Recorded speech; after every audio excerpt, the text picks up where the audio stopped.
Bonjour à tous, nous allons étudier la 7e Mishnah, la dernière Mishnah du 7e Pérek.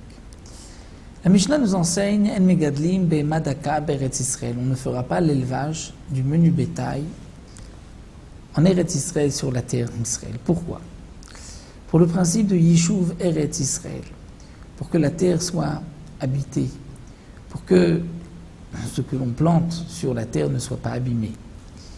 Le menu bétail, on a l'habitude de manger tout ce qu'il trouve sur son chemin, des graines, et donc de cette manière, le menu bétail va nuire au Yishuv d'Eretz Israël, c'est-à-dire l'habitation d'Israël, et c'est pour cela qu'on ne pourra pas élever le menu bétail en Eretz Israël. Aval megadlim beSouria, mais en Syrie, la Syrie faisait partie des terres que David Ameler, que le roi David avait conquis, mais ce n'est pas considéré comme, il n'est pas la Kedusha d'Eretz Israël, la terre d'Israël, étant donné que c'était un kibush yachid d'un particulier, de David Ameler.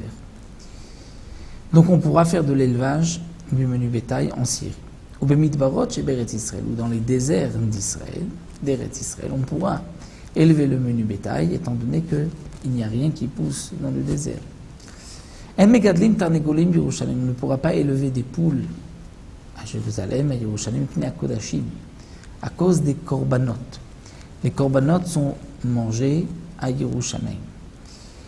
Et les poules ont l'habitude de fouiller dans les décharges, dans les poubelles, et ils risquent de faire sortir un morceau de chéretz d'un reptile mort.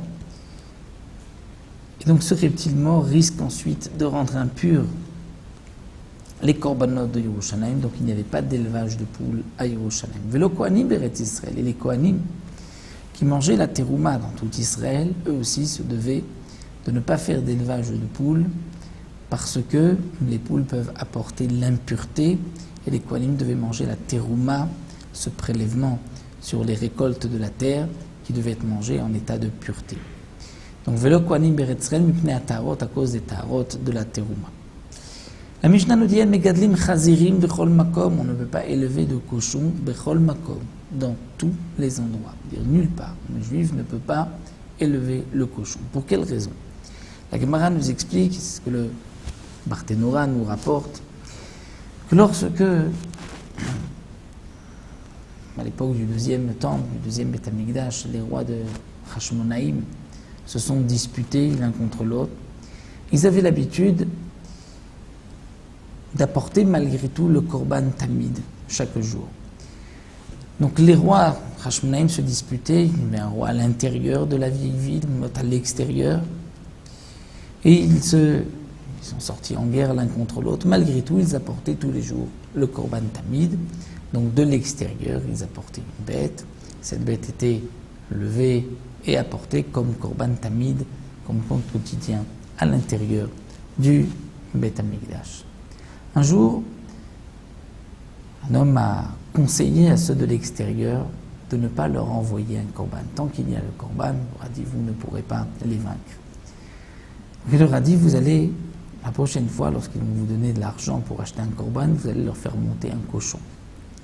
Et le cochon, effectivement, est monté sur le long de la muraille. Il a été tiré, et lorsqu'il est arrivé au milieu de la muraille, il a enfoncé ses ongles dans la muraille, et il y a eu un tremblement de terre de 400 parsaot sur 400 parsaot.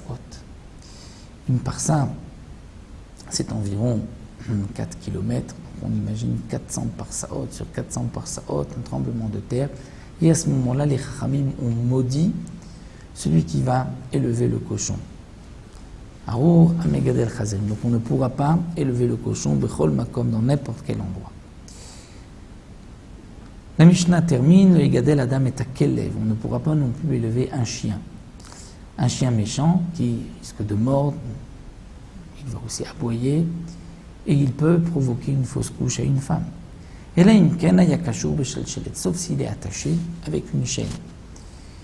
Donc la femme n'aura pas peur et il n'y a pas de risque. Un autre din, en porsim ni shavim layonim. On ne pourra pas étendre shavim, c'est-à-dire des pièges pour les colombes, pour les pigeons, la yonim. Et là, imken, ayarachok min yishuv shloshim ris, sauf si on l'a éloigné du yishuv, de l'endroit habité, de shloshim ris, de 30 ris. 30 ris, c'était une mesure de l'époque qui correspond à 4000, environ 4 kilomètres. C'est les shloshim ris, puisque si on met un piège proche de la ville, on risque de prendre les yonim, dire les colombes ou les pigeons appartenant aux habitants de la ville, et donc il y a là un problème de vol, de gezel. C'est pour cela que si on veut mettre des pièges, on devra les éloigner de 4000 de la ville. Voici donc pour le 7e pérec, on poursuivra avec le 8e pérec qui concerne les blessures qu'un homme a pu faire à son prochain. Combien devra-t-il payer? Qu'est-ce qu'il devra payer? Nous verrons Bezrat Hashem dans les Mishnayot qui suivent.